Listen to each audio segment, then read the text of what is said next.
Hi, welcome back to my channel, Manga Hoarder. My name is Laura. Today I'm going to show you all of the manga that I have purchased since my last manga haul, which was last May. So this is basically a COVID haul, I guess, sort of. So everything that I've purchased sort of in the last year, last 6 months or so. Because we were in the pandemic, I really did put the brakes on buying manga. So I don't have a particularly large haul to show you. I would say it's probably equal to a single month, or maybe even less than previous months I've had, even at the beginning of 2020. I really just stopped buying manga. I didn't think that it was a good idea. Still don't really feel comfortable with spending money at the moment, so I will be continuing to not buy manga for some time. But I did have a couple of sort of categories. One, I continued with my pre-orders, so anything that I had on pre-order, I kept on pre-order, but because publishing also felt the effects of pandemic, most of my pre-orders were cancelled. I think I only got 4 or 5 out of about 30 arrived, so that really reduced how many books actually came into the house. I was expecting more. I did buy a couple of things that were sort of like continuations of series or titles that I was concerned that, you know, in a year's time, if I'm able to spend money, will these still be available in the market? And so I want to make sure that I picked anything up that I thought possibly there was a chance that they would be out of print in a year. So I picked a couple of things. There's a couple that are just sort of like regular pickups, but very few. And then I also picked up quite a lot of Japanese titles. Because I was stopping buying manga and sort of really put the brakes on, I said, you know, I'm not going to spend any money on manga. I did put some of my manga budget into a language learning budget, and because manga is translated from Japanese, or manga is Japanese comics, I did allow myself to buy Japanese language comics sort of under the umbrella of language learning. So I have a few here. I have since stopped buying Japanese language comics. I've been tempted a few times, but I have stopped because I could really get carried away, and I really should read what I have before I keep buying any more. But anyway, I'm just going to show you what I've got here. So first off, I bought this series, which is an 11-volume bunkobon series, which means that I can't remember how many volumes it is. In the tankobon, a few more, because bunkobon are usually like 1.5 to 2 volumes per volume. But this is Sensei by Kazune Kawahara. This is the same author who wrote High School Debut, My Love Story, and a couple of others. I have a couple of her titles in Japanese already, mostly shorter ones, but I really wanted to pick this one up, and I know this is never, ever, ever going to get translated into English. So this one is an age gap romance with a teacher and a student. I do believe the student is in 12th grade. The teacher is a little bit older than in some other age gap teacher-student romances, including another one I'm going to show you. But this one is kind of unique in that the student, she's a very kind of particular type that you don't really expect in this type of relationship. She is the kind of hardworking, sporty, studious student. Studious students often end up with teachers in manga, but not this really kind of straightforward type character. And her teacher obviously likes her back, and the relationship starts really early between the two of them. So this one is verging on the edge of, actually no, I think it crosses the line of appropriateness, but I do really love Kazune Kawahara, and I love the way that she writes, and I love the way that she draws her manga, even though I sometimes have issues with her proportion or her depiction of action. I think she sometimes struggles with action or just motion in general, but I really think that she understands the shoujo kind of high school slice of life genre, and I think she understands the cliches and the tropes that are in those stories, and I think she just slightly tweaks them so that they surprise you or appear at least fresh. And so I really, really love her writing, and I really want to collect all of her works. And this one is just, it won't appear in English, but it also shouldn't appear in English, but I am really happy to have it. The other thing that I wanted to be doing is when I'm buying Japanese language manga, my level of language currently is such that I don't want to read something where the kanji is too high. I do want to make sure I'm reading things with kanji because it's so much easier to read when there's kanji. That's something I learned this year, that if there's kanji there and you can read the kanji, so much easier to understand than if there's no kanji. This is a new revelation to me. But I also want to read things that are sort of set in real world. So they need to be things that are, you know, like slice of life type stories, dramas, that kind of thing, because I don't want to come across words that I don't want to come across words that are sort of like made up. And I want sort of natural language. I think the one thing that's really good about reading manga for language learning is that it's entirely dialogue. Even if you're not hearing the dialogue, you're reading dialogue, and I think that's a really good form of the language to be experiencing. So anyway, that's sort of like an aside of what I am doing with what I'm picking up. So right now, if I am buying Japanese language manga, most, if not all of it, is going to be shoujo high school drama, because it just seems appropriate for my language level.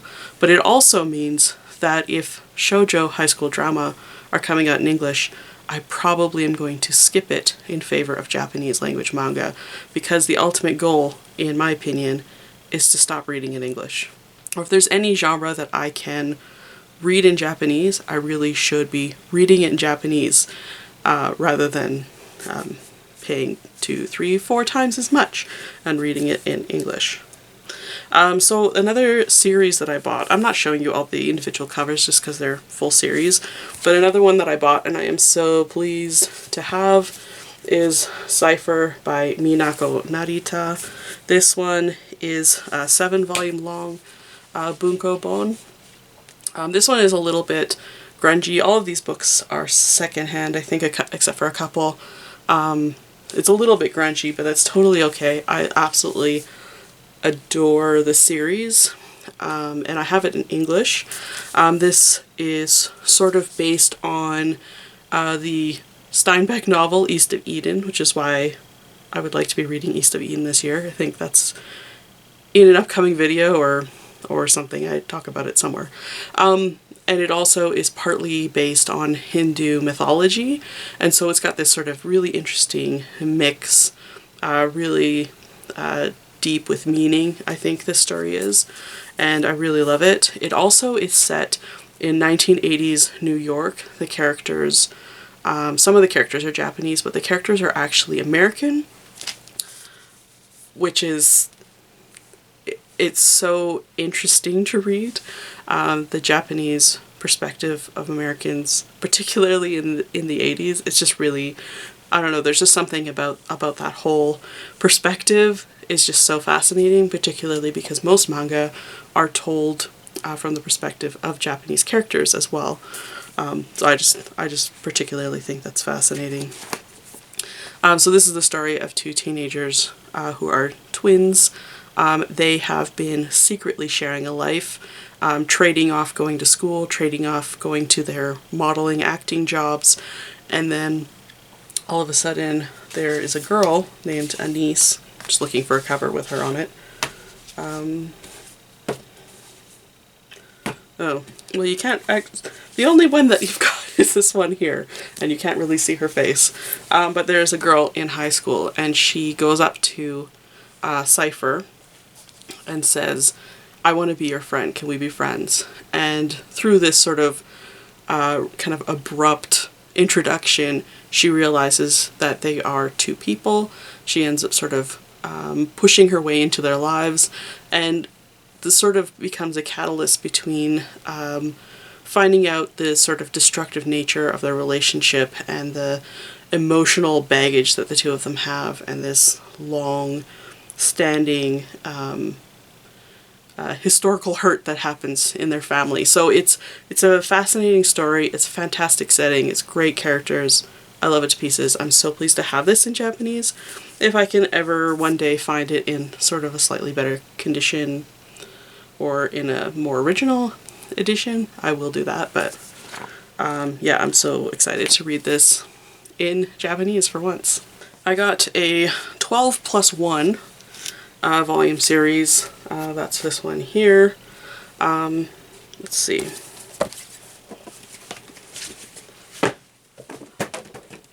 Some of it is now on the floor.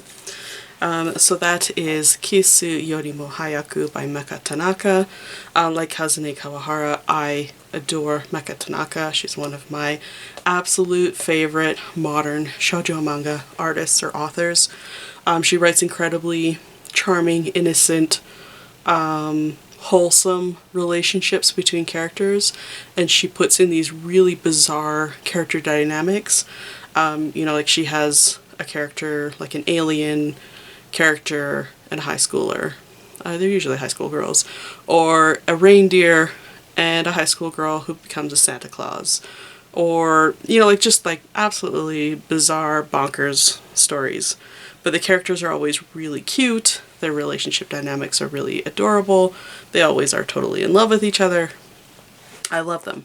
This one, again, like Kazune Kawahara's stories, is an age gap romance. I'm not convinced this is going to get translated into English, so I'm not going to wait for it. I might as well just buy it now, and I have. This is the story of a girl who, she and her brother are recently orphaned. Oh my goodness, wow. Words are just escaping me. I don't talk to anyone all day long, and I am losing talking. So they're recently orphaned. She's recently being kicked out of her apartment. She's thinking about quitting school because she needs to take care of her brother and she has to figure something out.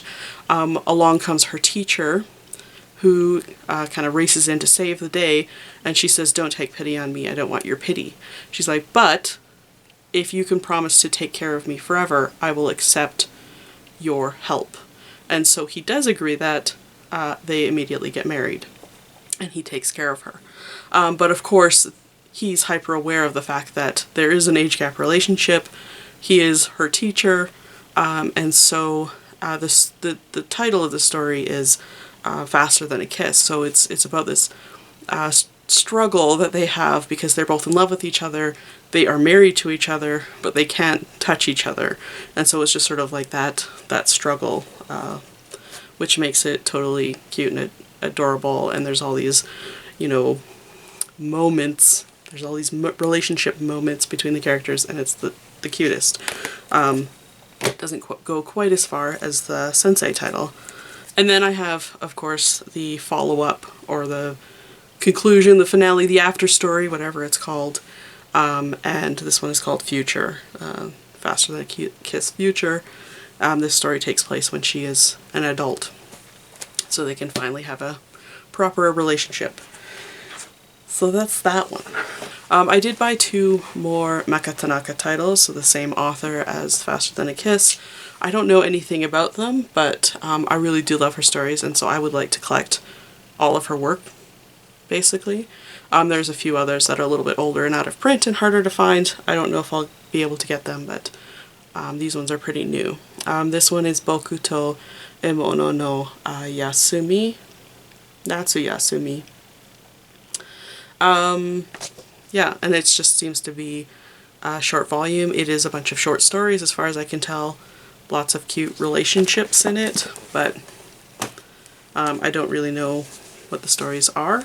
And then this one is called Tepeki Honeymoon, and I think it's like Iron Wall or something, Honeymoon. So far it's 3 volumes. I don't know if this is the conclusion. I suspect not. I suspect there's a little bit more, but I really do love her manga, so I might as well collect it while it's newish. I also found this title. I don't think I've talked about this one yet. It was right at the beginning of the pandemic. This is Kiritoki by Yu Watase, same author as Fushigi Yugi. And that's the only reason I bought it. I had no idea Yu Watase had written this. I had never heard of it before. It doesn't look like their work. And, well, like it does. When you flip through it, it does, but the cover does not look like their work. The title story sounds a little bit like their first work, which is that Pajama de Ojama, an intrusion in pajamas or something. And that's the one where the boy and the girl, they both have the same pajamas, and when they put them on, they appear in each other's bedrooms. This one is about a samurai that appears, I think, in a birthday cake or something. Sort of sounds like that. It sounds kind of cute, but the further short stories in here are horror stories. They can be quite grotesque. They're sort of spooky. They look a little bit like Ayashi no Seris.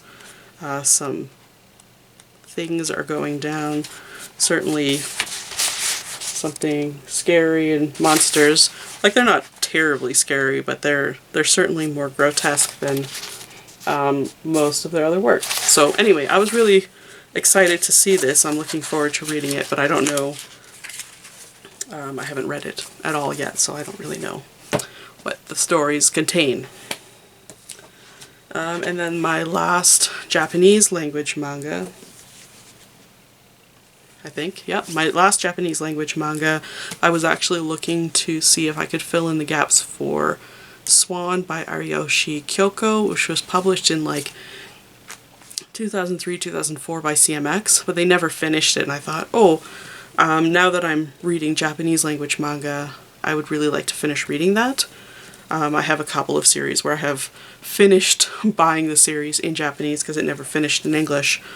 I couldn't find Swan, but I did find a spin-off, and that is Swan Shirotori Moscow Ken, so it's like White Swan Moscow edition, or I'm not really sure what the Ken is, but from Moscow. It's a 4-volume series, so there's 4 volumes. It does seem to be complete. There are other spin-offs as well of Swan. Swan is a ballet manga. From first glance, because I haven't read this one yet, this is a significantly more mature looking work. I believe when I looked it up it said it was a josei manga. My throat is really dry, sorry. Whereas Swan is a shoujo manga, so it does have a more mature storytelling apparently, but it also looks like just a more mature work.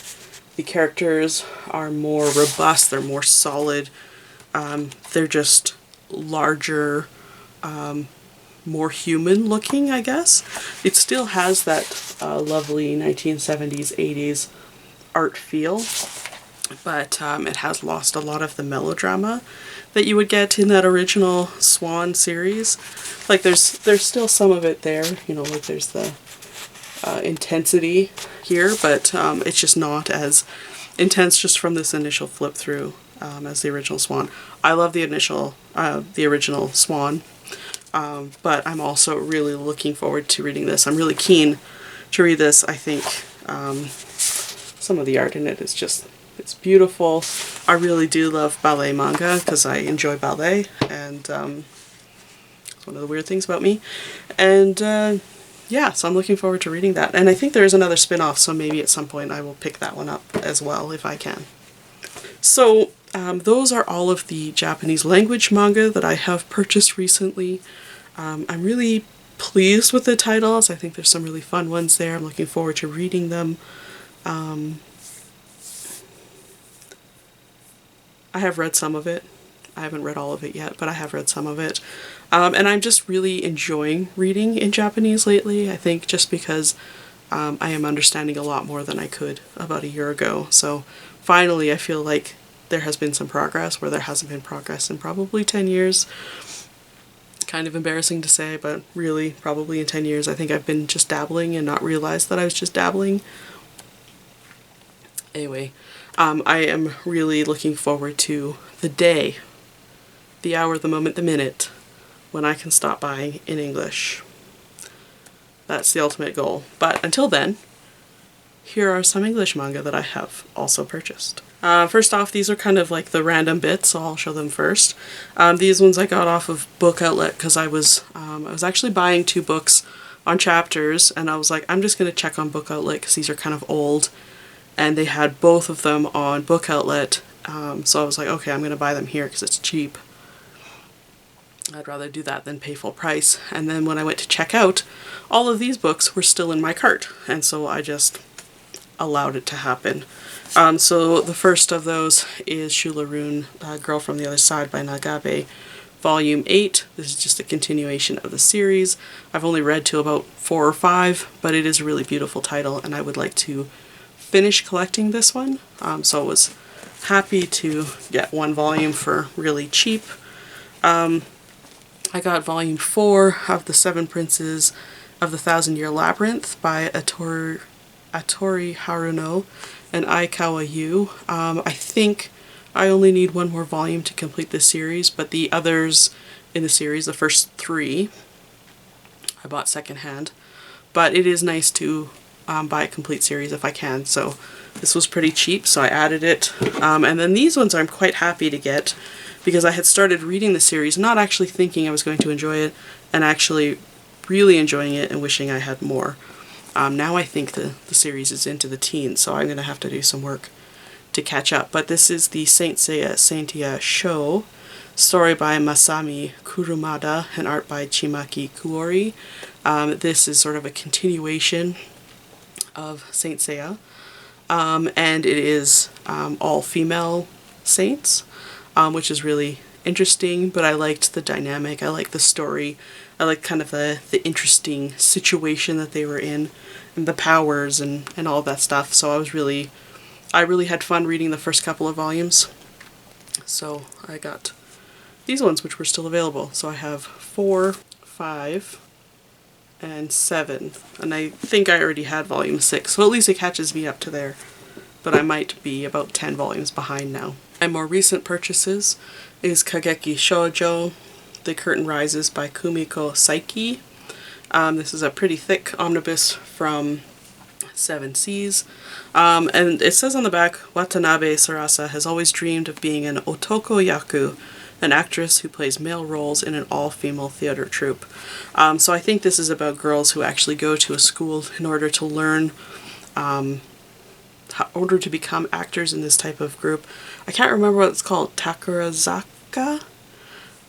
I will put it up on the screen because I am convinced that that's the wrong pronunciation. Takurazaka review, something like that.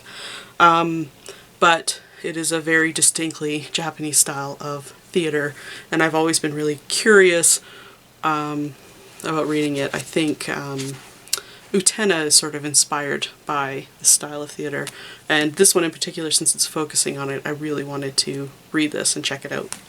I do have 2 volume 1s. I did pick up the Mermaid Saga by Rumiko Takahashi, as well as Meisani Koku, both volume 1s. I do actually have other editions of this. Both of these are the 4th edition that I have of this, but I don't have any complete editions of Meisani Koku. I've just been picking them up here and there as I find them. And it is a wonderful story, so I want to finally be able to actually have a complete edition to read. This is sort of a slice of life story about tenants in a kind of like an apartment complex. One character in particular, a boy who is studying for college, I think, falls in love with the landlady. I think that's basically what the story is, but it's about all of the characters, I think, that live there. And then Mermaid Saga is, I do have a complete edition of this in the floppy or single issue comics, and I've only read the first volume of the omnibus, a previous omnibus before. I didn't actually care for it, but I do want to collect it, so I have the entire series. This is sort of playing off that same myth. I don't know if it's a solely Japanese myth, but if you eat a mermaid's flesh, you will gain eternal life. So it's playing off of that mythology. So the next title that I picked up is Wave, Listen to Me. This is by Hiroaki Samura, same author's Blade of the Immortal. I picked this up actually because It has a female lead, and one of the things I really found in Blade of the Immortal is that I really enjoyed Samura's female characters. I thought that he actually wrote them with quite a bit of depth and personality, and they were strong characters, and so I'm really kind of eager to read some more titles of his with female leads. I have read Emerald, which has a couple stories like that. I have also read Ohikoshi, which in particular highlights the female characters, but I'm particularly interested in this one. This one is about a female radio personality, I think. So I did pick up Volume 1, Volume 2, and Volume 3, and it's very likely that I will keep buying this sometime in the year. Not to put pressure on myself, but I think I would like to at least be collecting Samura. There's a handful of authors that I probably will just continue to collect. I also picked up Revolutionary Girl Utena After the Revolution by Chiho Saito and B. Papas. This is sort of like the continuation story, the after story, whatever that term is for the story after the story, omake, whatever it is, of Revolutionary Girl Utena. It is published in a different format than the hardcover box set, but with the same cover art design. Does not make a lick of sense to me why Viz didn't publish it in a similar format to those two hardcover volumes in a box set. Like, why didn't this get the hardcover treatment so that it would look nicely with the other box set? Or why wasn't it included in the box set? I don't understand at all why this is sort of floating as its own little thing, because I wasn't even really aware that they had reprinted this until more recently. I bought it off of a third-party seller because I couldn't actually find it somewhere in print, so you know, it's brand new condition, but I ended up having to pick it up so that it was complete, because I didn't have it in the original printing. And then now we're into my pre-orders. There's not much left of this video. So I said that I had continued with my pre-orders. I did actually pre-order something during pandemic, which did come in, and that is the Magic Knight Ray Earth box set volume 2, or series 2. So this is the 3 volumes of series 2, as well as the art book. This is completing the series. It's the 25th anniversary edition, and I wanted to pick this up because since it's in an unusual format, who knows how available it will be in the future. So I wanted to make sure that I wanted to make sure that I had a complete series. This is actually 1, 2, 3, I think my 4th complete edition of this series. I really do love Magic Knight Ray Earth. It's not hard to collect. There's only 6 volumes in the series, but I really in particular love Ray Earth from Clamp. The art is spectacular in it. I love the characters and the storytelling, and it's just such a quintessential 90s shoujo, isekai, quest adventure manga. It just, I don't know. It's also super nostalgic to me, so it's just one of those things that's just perfect. So I'm really pleased to have this box set. It's a little on the pricey side, but I haven't been buying too much manga, and I won't be for a while. I did pre-order both of these titles, but only the 3rd volume came in. This is The Rose of Versailles by Ryoko Ikeda. This actually reminded me that my pre-order was cancelled, so I ended up having to go back and buy volume 2. This is another title, well, this one is published by Udon Entertainment, but because Udon is such a small publisher, I really wasn't expecting them to be able to carry this in print for too long. I wasn't sure that I would be able to pick it up in a year's time, so I wanted to make sure that this is something that I definitely did pick up, because it's one I do definitely want to have complete in my collection. I don't want to miss out on this one, so, and I'd already started collecting it, so this one will continue to be purchased until it's done. I don't think, yeah, it says book 2 of 5 or 3 of 5, so there's still 2 volumes after this, but it's a beautiful publication. They did a really nice job on it. I do have an issue with the glossy pages. because I think it personally takes away from the art style. The elegance-ish, sort of, I don't know if Rococo period really goes with the word elegance, but I feel like it just slightly clashes with the art, or with the line art of this particular manga. I didn't think that the gloss was quite the right choice. But other than that, beautiful publication, and I'm really, really pleased to see this one in print. So I will continue to collect this one. And then my last pre-orders, I did pick up The Swamp by Yoshiharu Tsuge. I've been wanting to read this forever, since way before it was announced that it was getting translated. Tsuge is mentioned as one of the authors, one of the creators in the 1001 Comics project list that I've been working off of, and so I've been wanting to read his work. So pleased when I found out that he was finally getting translated into English, because at least in that book it was indicated that this is never going to happen. So I'm really, really pleased to see this. Not only that, but we should be getting another Tsuge coming up here really soon, so I will definitely be buying that one. I haven't read this yet, even though I have been anticipating it. I haven't been reading almost anything, but I am really hoping that this will happen, at least in maybe the next 6 months, because it's going to be fantastic. It's about a young artist searching for and testing the boundaries of storytelling. Should be fantastic. And then the last two manga that I picked up made me laugh when they came in the mail, because they're the only two, they were pre-orders that I had from back in March or before March, and somehow they made it to print, and somehow they're the most ridiculous titles. Because I'm not buying manga, these just seem so out of place and so ridiculous. And I'm happy to have them, and I'll definitely read them and whatever, but they just seem really, really out of place. So I laughed my head off when they came, because I was not expecting them at all. The first one is I Don't Know How to Give Birth by Ayami Kazama. This is a biographical essay manga about pregnancy and first motherhood, your first child. Yeah, so just sort of figuring that out, navigating that part of your life. It looks completely wacky and kind of like a fun time, but really, really weird, and just not at all kind of in the scope of what I'm purchasing right now. And then the last title is not even manga. This is manhwa, Korean comic. This is King of Eden by Takashi Nagasaki, and art by Ignito.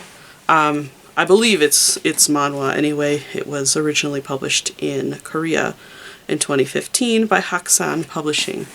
And also all of the sound effects and signage and things in the background are all written in Korean, so I suspect it is manhwa. I will still look at it because the author has a Japanese name, so who knows.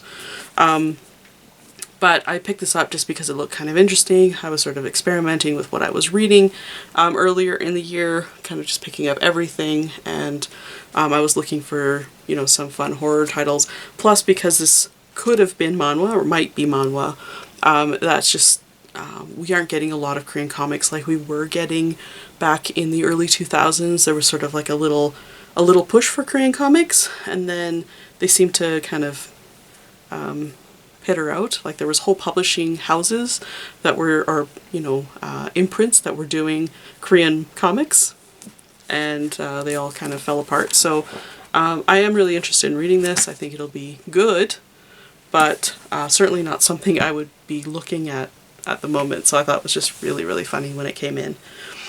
So that's it. That's all of the manga that I have purchased in months, in 6 months or so. Totally fine with it. I'm pretty happy with most of the titles. I am looking forward to reading the Japanese titles. Actually, I'm looking forward to reading all of it, obviously. And, in 6 months from now, I probably will even be buying less manga, because I won't be buying the Japanese titles. I've bought enough. I really do need to read more before I can justify buying more. And I've already spent plenty on language learning materials. So I don't think I'm going to be buying too much in the next year. But that's what the backlist is for. That's what all of this collecting behind me is for. It's for a year like this, where I'm not buying manga, I have enough manga to sustain me for years. I don't need to worry about it. I certainly know what position I'm in, and I'm in a very good position. So, that's what we're going to be doing this year, is just working through the backlist, reading through some older titles, maybe rereading through some older titles, and talking about manga. So yeah, I'm looking forward to the year actually, and what it is I get to read. I think it'll be kind of fun to work through some of these older titles. Anyway, I think that's it for today. Let me know what you've been buying. Yeah, and let me know if there's anything essential that I've missed and just need to hurry and pick up because I'm going to miss out on it. Let me know that down below. Anyway, thanks so much for watching, and I'll see you in the next one. Bye for now.